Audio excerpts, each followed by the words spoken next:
আমরা বাংলাদেশিরাই কিন্তু বাংলাদেশিদের ক্ষতি করি।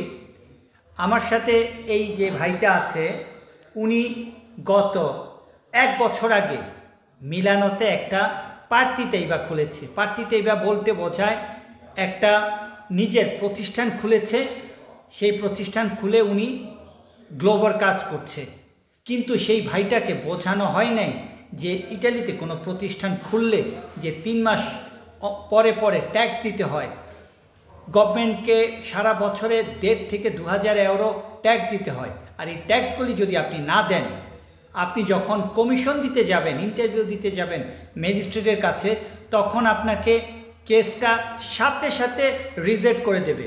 কারণ আপনি কাজ করলে কাজের কন্ট্রাক্ট নিয়ে যাবেন, আর আপনি যদি নিজে প্রতিষ্ঠান করেন, প্রতিষ্ঠান খোলার পরে আপনার যত কাগজপত্রগুলি আছে সেই কাগজপত্রগুলি আপনি নিয়ে যাবেন, এবং সাথে প্রতি 3 মাস অন্তর অন্তর বা বছরে আপনি যে ট্যাক্সটা গভর্নমেন্টকে দিয়েছেন সেই কাগজপত্রগুলি আপনি ম্যাজিস্ট্রেটের সামনে নিয়ে যাবেন।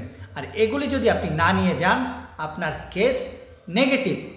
ইটালিতে ভাইয়ের মতো হাজার হাজার বাংলাদেশি আছে যাদেরকে বিভিন্ন কাফ, বিভিন্ন উকিল, বিভিন্ন বাংলাদেশি, ইটালিয়ান বিভিন্ন কি বলে মানুষ তাদেরকে কোম্পানি খুলে দেয়, যেটাকে পার্টিতে বা বলে, সেটা খুলে দেয়, কিন্তু তাদেরকে বিন্দুমাত্র বোঝায় না যে তারা কি করতে যাচ্ছে, কি করবে।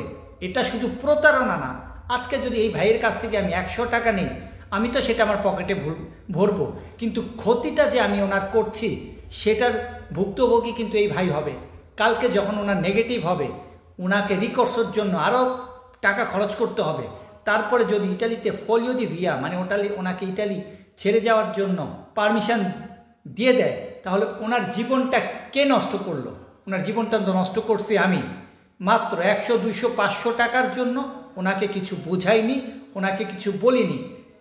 ওনার মতো ইটালিতে যেসব বাংলাদেশি ভাই বোনরা পার্টি দিবা খুলতে চান, গ্লোবে কাজ করেন বা যত কিছুই করেন, খুব ভালো করে বুঝবেন কার কাছে যেতে হবে, কি করতে হবে, না করতে হবে। এগুলি যদি আপনারা সঠিকভাবে না করেন, ইটালিতে আপনাদের কপালে দুঃখ ছাড়া আর কিছুই নাই। তাই মিলানোতে আমাদের অফিসে আপনারা যদি যে কোনো প্রয়োজন হয় আসবেন।